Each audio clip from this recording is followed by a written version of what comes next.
My family refused to attend my wedding because my sister loved my fiancé. So I married him and delivered them a surprise that haunts them still. My parents, whether they realized it or not, made decisions that constantly put my sister Angela in the spotlight while I lingered in the shadows. It started with small things. Birthday parties were a big showcase of this disparity. For Angela's 5th birthday, there was a huge bash with all the frills, clowns, a bouncy castle, the works. My birthday, just a few months earlier, had been a quiet affair at home with a homemade cake and a couple of gifts. Not that I didn't appreciate the effort, but the difference was stark. It seemed like every year her birthday was an event, while mine was an afterthought. School events further highlighted the imbalance. When Angela was in kindergarten, she got a part in the school play. My parents were over the moon. They took time off work, bought her a fancy costume, and invited relatives to come see her perform. Fast forward a couple of years, I had a solo in a school concert. I was nervous and excited, thinking this was my moment to shine and maybe, just maybe, get that same enthusiastic support. The day came, and only my mom showed up, ducking in at the last minute and leaving quickly after without much comment. Dad didn't make it, he had to work late. Or so he said. Angela had soccer practice, and that couldn't be missed apparently. Christmas was another time the favoritism was obvious. One year, I remember both of us had been eyeing this video game console that had just come out. We both hinted as much as we could that it was at the top of our lists. Christmas morning came, and there it was under the tree, with Angela's name on it. My gift was a book series which I did want, but it was clear who got the big-ticket item and who got the consolation prize. Angela was ecstatic, and I tried to be happy for her, but it was tough. As we got older, the pattern continued. Angela always had the newer clothes, the latest gadgets, and more freedom. When I asked for a later curfew at 16, it was a flat no, with a lecture about responsibility and safety. But Angela, when she reached the same age, was allowed to come and go as she pleased with hardly a word said. It wasn't just material things either. It was the attention and emotional investment. Angela struggled in math during middle school, and my parents were all in, hiring tutors, spending nights helping with homework. I was decent at math, actually pretty good at academics all around, but it was just expected, not celebrated. Any achievement I had was met with a smile and a quick pat on the back, then the conversation would shift back to whatever Angela was doing, even if it was just some minor drama with her friends. School was supposed to be my escape, a place where I could shine on my own merits, but even there, the shadow of my sister's favoritism followed me. Throughout elementary and middle school, it felt like I was just going through the motions, invisible unless something went wrong. Take science fair season in the 5th grade. I spent weeks on my project, a detailed model of the solar system where each planet moved on a motorized track. I was so proud of it, working every evening after dinner, painting the planets, wiring the motors, checking every detail. I couldn't wait to show it off at the school science fair, thinking maybe this time my parents would see I was good at something too. The night of the fair, I stood next to my project, eager to explain the orbits and the gears to anyone who'd stop by. My parents promised they'd be there, said they wouldn't miss it for the world. Halfway through the evening they hadn't shown up, and I was trying not to let it get to me, focusing on the judges' questions and the interested looks from classmates and their parents. Then, finally, my mom and dad rushed in, apologizing for being late. They'd been at a parent-teacher conference for Angela that ran long because her teacher had so many wonderful things to say. They gave my project a quick glance, threw in a couple of "looks great, honey," then spent the rest of the evening talking to other parents, bragging about Angela's latest achievements in drama club. My project won 2nd place, a ribbon that I hung on my bedroom wall, a small victory overshadowed once again by Angela's ever-expanding trophy shelf. In middle school, things didn't get much better. I was in advanced classes, pulling top grades, but my academic success was just expected, not celebrated. Angela, meanwhile, struggled with her grades, which meant she got all the attention at home. Tutors, nightly homework help, endless praise for every B she brought home. During one memorable parent-teacher night, I overheard my math teacher telling my parents how well I was doing, how I was a shoo-in for the advanced math track in high school. They nodded, smiled, and then immediately asked about extracurriculars that might be good for Angela, who was waiting at home. My achievements were just a footnote in their discussions, always overshadowed by Angela's needs and activities. It wasn't just academics. In 8th grade, I tried out for the school volleyball team. I made the team but barely played in games, spending most of my time on the bench, watching, waiting for a chance to prove myself. When I told my parents I was on the team, they were happy enough but never came to the games. They were too busy with Angela, who had started taking dance classes around the same time, classes that apparently couldn't be missed. High school offered a fresh start, or so I thought. I was determined to make it different, to stand out in ways that couldn't be ignored. I joined clubs, volunteered, and continued to ace my classes. But at home, it was the same story. Angela had entered high school too, and suddenly, her transition, her experiences, her life took center stage. Sophomore year, I was elected vice president of the student council. It was a big deal for me. I'd worked hard, campaigning, staying late for meetings, organizing events. I was buzzing with excitement the day I found out I'd won, practically bouncing through the door when I got home. I couldn't wait to share the news. That excitement fizzled out fast when I walked into the kitchen to find my family in the middle of a celebration. Angela had made the cheerleading squad. There were balloons, cake, the whole 9 yards. I stood there holding my good news in my throat, suddenly feeling foolish for thinking this might be my moment. I mentioned my election offhand during dinner, trying to keep the disappointment out of my voice. There were congratulations, sure, a momentary pause in the Angela-centric conversation, but quickly the focus shifted back to her, to what cheers she would be doing, to how we needed to rearrange our schedules for her practices and games. It was a pattern that repeated over and over throughout high school. Every achievement I had was overshadowed by something, anything, Angela did. My role in the National Honor Society was less important than her lead in the school play. My perfect attendance awards were less noteworthy than her participation in the spring musical. It all came to a head during our senior year. College application season was stressful for everyone, but I had my sights set on a few top schools, places I dreamed of attending since freshman year. I worked diligently on my applications, essays, and site prep. When acceptance letters started coming in, I was over the moon. I got into several of my top choices, each acceptance a confirmation that my hard work wasn't for nothing. The day I got my acceptance to a prestigious out-of-state university, I was ecstatic. This was it, my ticket out, my chance to really start my own life away from the shadow of my sister. I gathered up the acceptance letters, planning to show them to my parents that evening. But when I got home, the focus was all on Angela.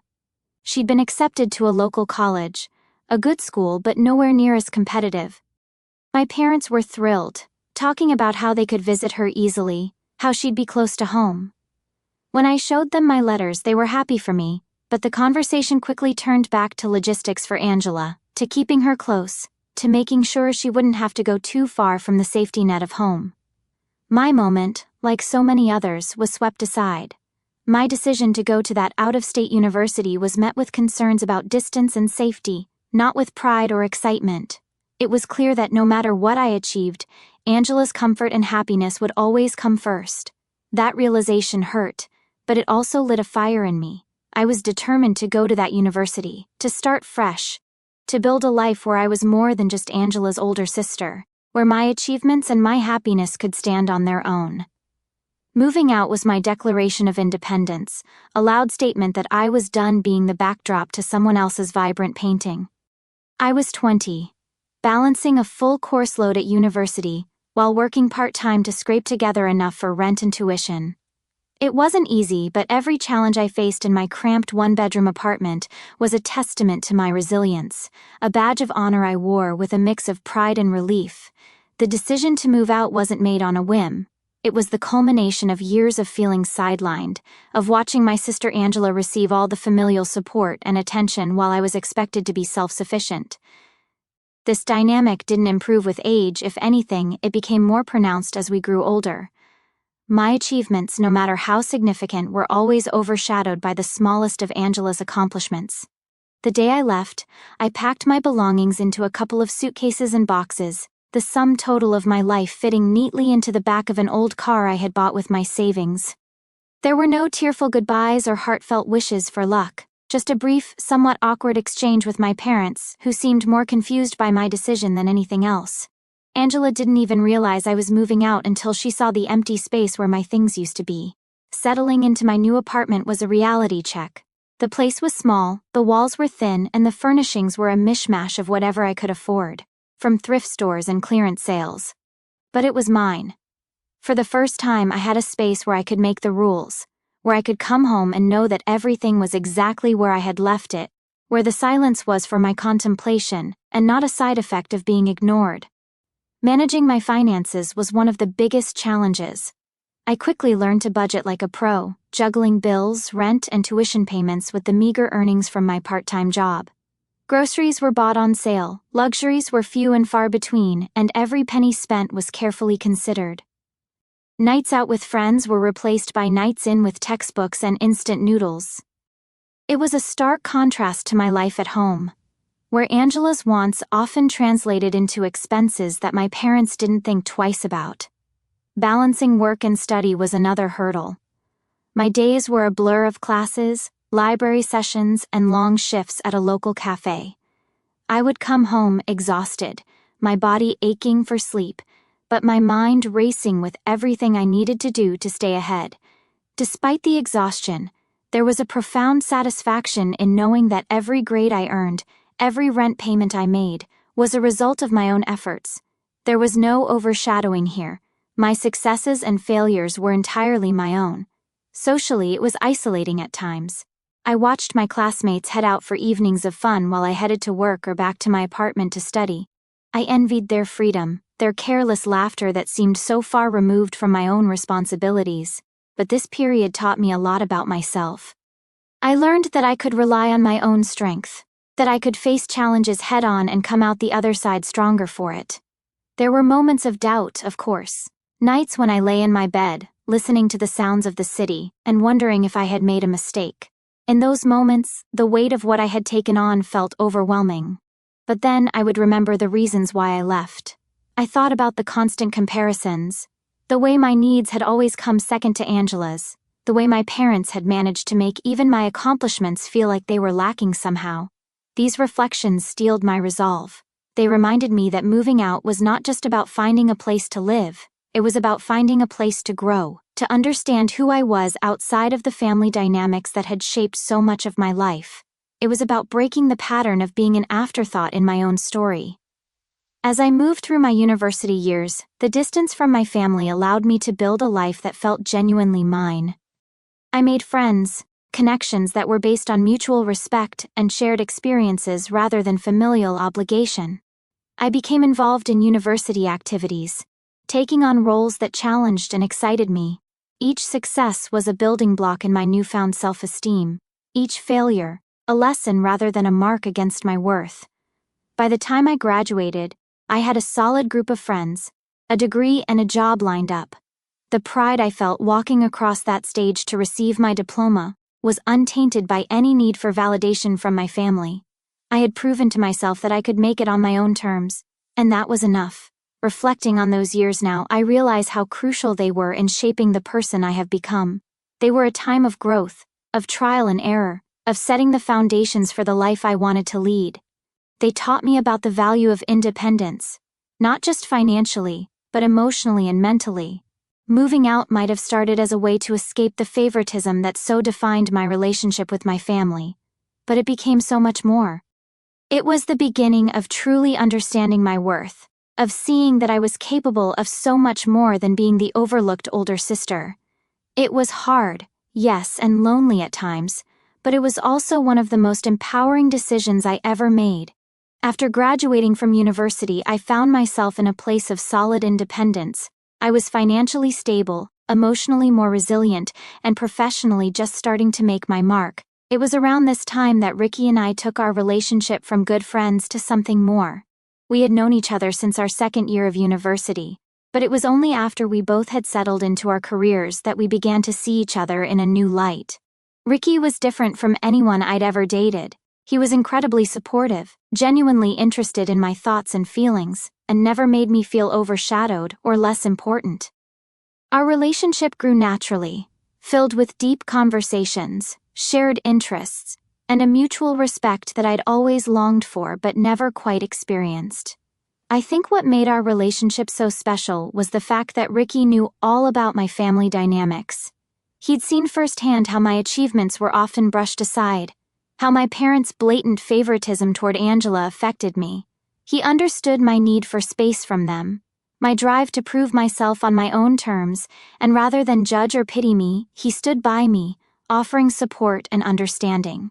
About 5 years into our relationship, when I was fully immersed in my career and we were both secure in our life paths, Ricky proposed. It wasn't a grand gesture, no public displays or elaborate setups. It was perfectly us, simple, sincere, and private. We had gone hiking, something we both loved, on a crisp fall day when the leaves were just turning. We reached a lookout point with stunning views of the valley below, bathed in the golden light of the setting sun. We were sitting there, catching our breath and taking in the beauty of the moment, when he turned to me, his expression serious but his eyes warm. He took my hand and, with a gentle but earnest tone, started talking about our journey together, how much he valued our relationship, and how he couldn't imagine his life without me. Then he pulled out a small, simple ring and asked if I would marry him. I didn't hesitate. I said yes, of course. It was one of the happiest moments of my life, filled with pure joy and a sense of rightness that I had never felt before. We sat there for a long time, talking about our future, making plans, and just enjoying the realization that we were going to spend our lives together. Telling my family, however, was a different story. Given the strained relations, I wasn't sure how to approach them about my engagement. Ricky, ever the optimist, encouraged me to give them a chance to share this happy news and maybe, just maybe, mend some fences along the way. After all, they didn't even know I was dating, and I don't think they cared. Ricky finally persuaded me to tell them, so I went home one weekend with him. That day, he was looking so good I had to tease him about trying to impress my parents, and he didn't deny it. My sister wasn't home when we arrived, but she came in a few minutes later. Can you imagine that she kept flirting with him, even after she found out that I brought him home as my fiancé, who I was obviously going to marry? I was irritated at my sister's behavior and the fact that my mom said nothing to her. Ricky helped me keep my cool though, because he held me tightly to his side the whole time. My parents seemed happy for me. Well, it's not like they had a choice. I wasn't there to take permission but to inform them of my decision.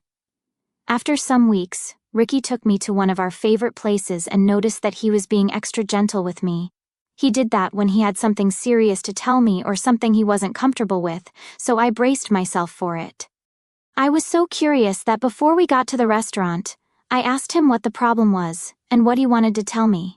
He asked me to calm down and that he wasn't running away.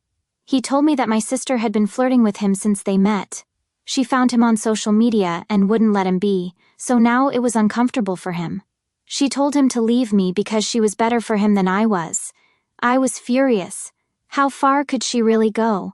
I didn't want to speak to her on the phone, so I told Ricky that I was going to my parents' house the next day to set things straight. Thanks so much for all your support and good luck messages. They really mean a lot to me, especially given everything that's been going down. So, here's the lowdown. I decided to confront my family about a pretty serious issue that's been bugging me for a while. I figured Saturday would be a good day to catch everyone at home. I had called ahead to let them know I was coming over because I wanted to talk about something important. My mom also mentioned she wanted to talk, which had me hoping maybe we could clear the air or sort things out. I arrived at my parents' house around noon, thinking this was going to be a constructive discussion, but oh boy was I wrong. I started off by bringing up the issue that's been eating at me. My sister has been openly flirting with my fiancé Ricky, and it's not something I can just brush off. I mean, there are plenty of fish in the sea, and she needed to back off since Ricky's clearly taken. Thinking about the whole situation was making me nauseous, but I laid it all out, expecting some kind of understanding or at least a plan to address it. That's when my mom hit me with a bombshell. She told me the real reason she wanted to talk was that my sister had apparently fallen head over heels for Ricky since she first met him. And then, without skipping a beat, she actually asked me to break things off with Ricky and let my sister have him because she was in love. I was completely floored. How could they even suggest something like that? Ricky isn't some object to be passed around based on who likes him more. I told them straight up that they were being incredibly selfish, and that I was disgusted by even the thought of being associated with such a mindset. While my mom did all the talking, my sister just sat there, crying those big fake crocodile tears, and my dad was just a silent figurehead, as usual, going along with whatever my mom said. My mom tried to guilt-trip me by saying that I was being selfish for putting my own happiness before my sister's desires, that I never learned to think about others. A ludicrous statement if there ever was one. I shot back, telling them there was no way I was going to ditch Ricky. We've been together for 5 years, we're engaged, and my sister's fleeting crush wasn't enough to make me even consider such a ridiculous idea. That's when things got even uglier. My mom declared that if I couldn't do this for my sister, then they wouldn't come to my wedding. I couldn't believe what I was hearing. Was this really the family I grew up with? By then, it was clear my dad wasn't going to stand up for what was right.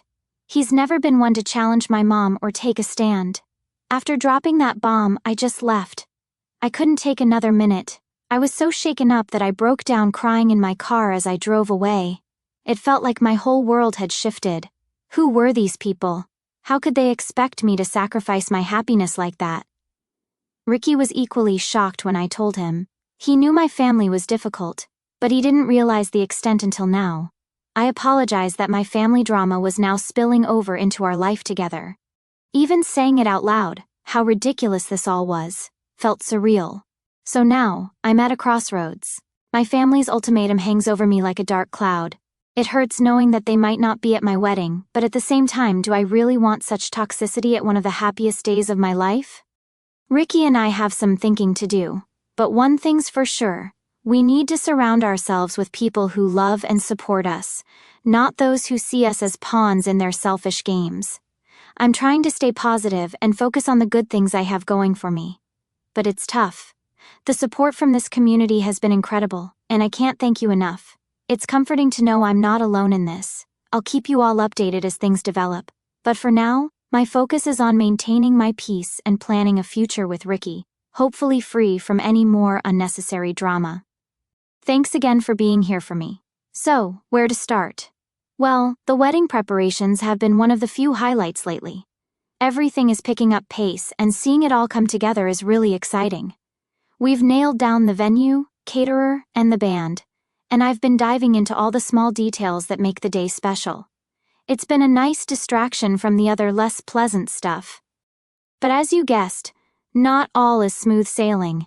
Despite Ricky blocking her, my sister still seems to think she has a chance with him. It's beyond frustrating and frankly quite delusional. Ricky has made it clear he's not interested, and honestly, every attempt she makes just drives a bigger wedge between us. I never imagined having to deal with something like this from my own sister. It's surreal. My friends have been amazing through all this. They've really stepped up, helping not just with the wedding but also being there for me emotionally. My best friend even attempted to talk some sense into my mom and sister, calling them to explain how their actions were affecting me. Unfortunately, that conversation didn't go well. They're both as stubborn as ever, with my mom even admitting she only threatened to skip the wedding to try and break Ricky and me up. She thought if she pushed hard enough, I'd end my engagement with Ricky to keep the peace. I couldn't believe what I was hearing when my friend relayed the conversation. It was like living in some bizarro world where up is down and right is wrong. When I heard my mom actually thought she could manipulate me like that, I just laughed. It's ridiculous how she believed she holds so much power over my decisions. While I would love for my family to be at my wedding, I've realized that their presence isn't worth the cost of my happiness. If they want to miss out on one of the biggest days of my life over something so petty, then maybe it's better they don't come. I still went ahead and sent them invitations though. I figured it was the mature thing to do, to give them one last chance to be part of my life in a meaningful and positive way.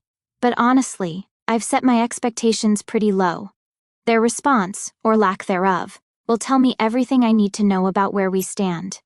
If they decide to come, acknowledge their mistakes, and genuinely want to support me, then maybe there's a sliver of hope for mending our relationship.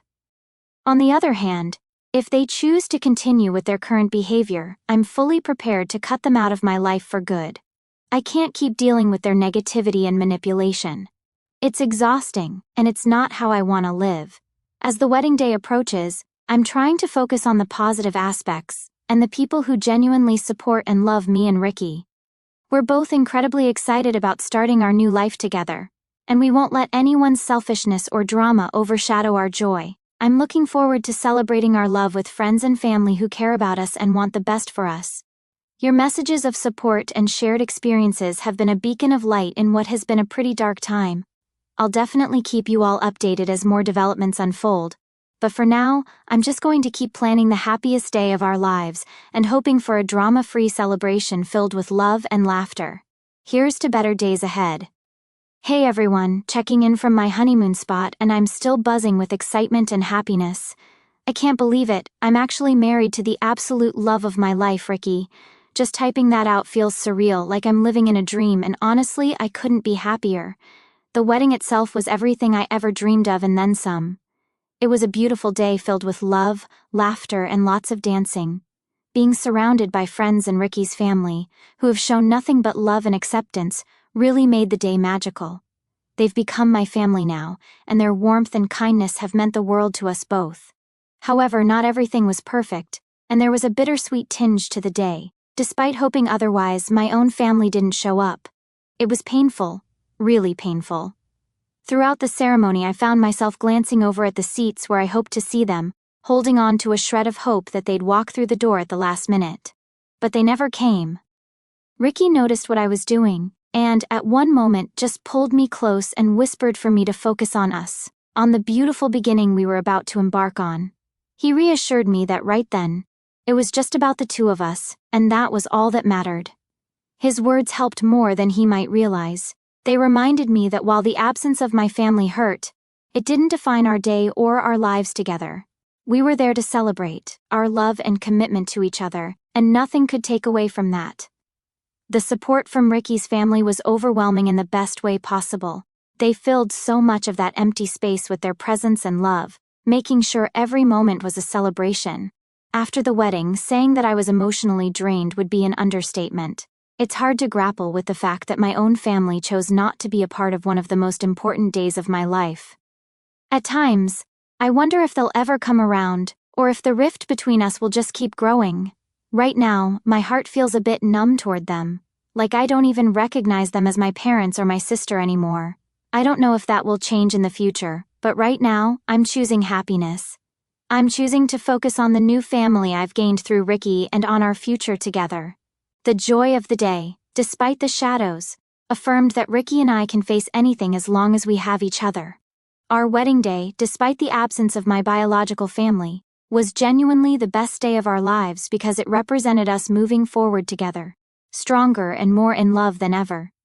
So, here I am, a newly married woman, incredibly excited about what lies ahead. I'm looking forward to building our life together, filled with love, respect, and mutual support. The path may not always be smooth. Life's like that after all. But I know we'll navigate it together.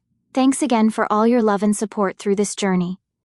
Sharing this with you all has been incredibly therapeutic and has helped me more than words can say.